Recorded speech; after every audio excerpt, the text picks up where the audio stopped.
नमस्कार दोस्तों, श्री रामचरितमानस भावार्थ पाठ के भाग 3 में प्रस्तुत है तुलसीदास जी द्वारा की गई खल वंदना एवं संत असंत वंदना का भावार्थ, जो दोहा 4 से 7 के अंतर्गत है।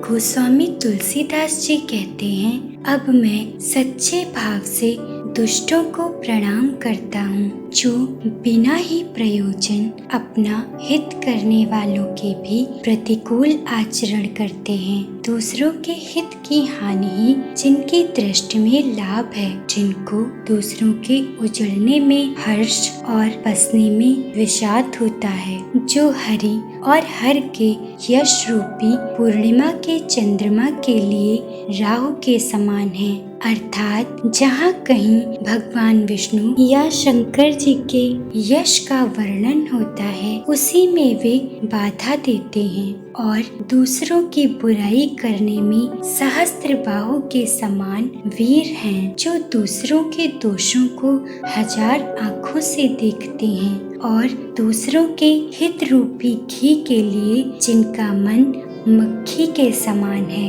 अर्थात जिस प्रकार मक्खी घी में गिरकर उसे खराब कर देती है और स्वयं भी मर जाती है, उसी प्रकार दुष्ट लोग दूसरों के बने बनाए काम को अपनी हानि करके भी बिगाड़ देते हैं। जो तेज अर्थात दूसरों को जलाने वाले ताप में अग्नि और क्रोध में यमराज के समान है, पाप और अवगुण रूपी धन में कुबेर के समान धनी हैं, जिनकी बढ़ती सभी के हित का नाश करने के लिए केतु अर्थात पुच्छल तारे के समान है, और जिनके कुंभकर्ण की तरह सोते रहने में ही भलाई है। जैसे ओले खेती का नाश करके आप भी गल जाते हैं, वैसे ही वे दूसरों का काम बिगाड़ने के लिए अपना शरीर तक छोड़ देते हैं। मैं दुष्टों को 1000 मुख वाले शेष जी के समान समझकर प्रणाम करता हूँ, जो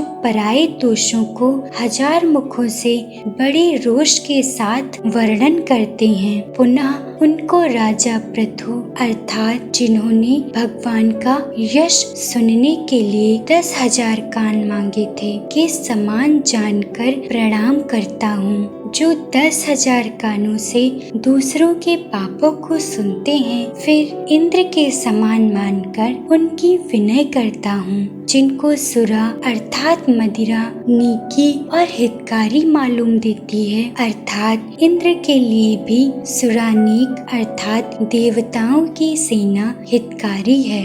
जिनको कठोर वचन रूपी वज्र सदा प्यारा लगता है और जो 1000 आँखों से दूसरों के दोषों को देखते हैं। दुष्टों की यह रीति है कि वे उदासीन शत्रु अथवा मित्र किसी का भी हित सुनकर चलते हैं। यह जानकर दोनों हाथ जोड़कर यह जन प्रेम पूर्वक उनसे विनय करता है। मैंने अपनी ओर से विनती की है, परंतु वे अपनी ओर से कभी नहीं चूकेंगे। कौओं को बड़े प्रेम से पालिए, परंतु वे क्या कभी मांस के त्यागी हो सकते हैं। अब मैं संत और असंत दोनों के चरणों की वंदना करता हूँ। दोनों ही दुख देने वाले हैं, परंतु उनमें कुछ अंतर कहा गया है। वह अंतर यह है कि एक अर्थात संत तो बिछुड़ते समय प्राण हर लेते हैं और दूसरे अर्थात असंत मिलते हैं तब दारुण दुख देते हैं। अर्थात संतों का बिछुड़ना मरने के समान दुखदायी होता है और असंतों का मिलना दोनों अर्थात संत और असंत जगत में एक साथ पैदा होते हैं। अर्थात एक साथ पैदा होने वाले कमल और जोंक की तरह उनके गुण अलग अलग होते हैं। अर्थात कमल दर्शन और स्पर्श से सुख देता है, किंतु जोंक शरीर का स्पर्श पाते ही रक्त चूसने लगती है। साधु अमृत के समान अर्थात मृत्यु रूपी संसार से उबारने वाला और असाधु मदिरा के समान अर्थात मोह, प्रमाद और जड़ता उत्पन्न करने वाला है। दोनों को उत्पन्न करने वाला जगत रूपी अगाध समुद्र एक ही है,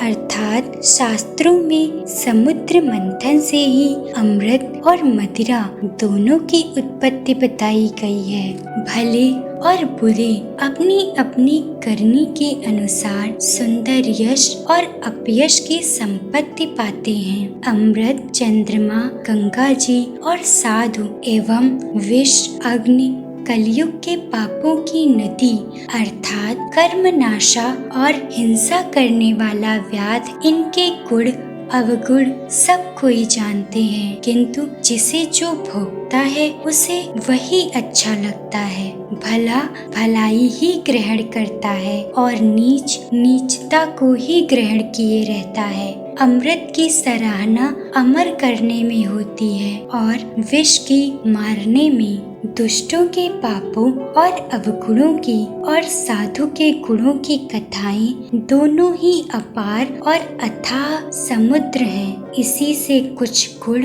और दोषों का वर्णन किया गया है, क्योंकि बिना पहचाने उनका ग्रहण या त्याग नहीं हो सकता। भले बुरे सभी ब्रह्मा के पैदा किए हुए हैं, पर गुण और दोषों को विचार कर वेदों ने उनको अलग अलग कर दिया है। वेद, इतिहास और पुराण कहते हैं कि ब्रह्मा की यह सृष्टि गुण अवगुणों से सनी हुई है।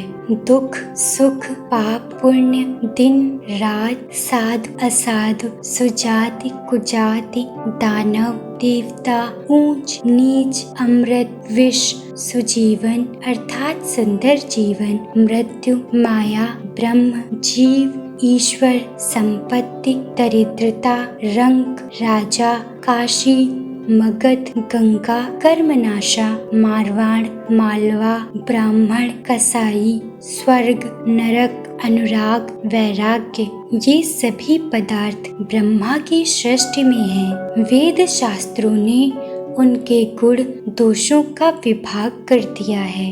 विधाता ने इस जड़ चेतन विश्व को गुण दोष में रचा है, किंतु संत रूपी हंस दोष रूपी जल को छोड़कर गुण रूपी दूध को ही ग्रहण करते हैं। विधाता जब इस प्रकार का अर्थात हंस का सा विवेक देते हैं, तब दोषों को छोड़कर मन गुणों में अनुरक्त होता है। काल स्वभाव और कर्म की प्रबलता से भले लोग अर्थात साधु भी माया के वश में होकर कभी कभी भलाई से चूक जाते हैं। भगवान के भक्त जैसे उस चूक को सुधार लेते हैं और दुख दोषों को मिटाकर निर्मल यश देते हैं, वैसे ही दुष्ट भी कभी कभी उत्तम संग पाकर भलाई करते हैं, परंतु उनका कभी भंग न होने वाला मलिन स्वभाव नहीं मिटता। जो अर्थात वेशधारी ठग हैं, उन्हें भी अच्छा अर्थात साधु का सा वेश बनाए देखकर वेश के प्रताप से जगत पूजता है, परंतु एक न एक दिन वे चौड़े आ ही जाते हैं। अंत तक उनका कपट नहीं निभता, जैसे काल नेमि रावण और राहु का हाल हुआ। बुरा वेश बना लेने पर भी साधु का सम्मान ही होता है, जैसे जगत में जाम्बवान और हनुमान जी का हुआ। बुरे संग से हानि और अच्छे संग से लाभ होता है, यह बात लोक और वेद में है और सभी लोग इसको जानते हैं। पवन के संग से धूल आकाश पर चढ़ जाती है और वही नीच अर्थात नीचे की ओर बहने वाले जल के संग से कीचड़ में मिल जाती है। साधु के घर के तोता मैना राम राम सुमिरते हैं और असाधु के घर के तोता मैना गिन गिन कर गालियां देते हैं। कुसंग के कारण धुआं कालिख कहलाता है। वही धुआं सुसंग से सुंदर स्याही होकर पुराण लिखने के काम में आता है और वही धुआं जल, अग्नि और पवन के संग से बादल होकर जगत को जीवन देने वाला बन जाता है।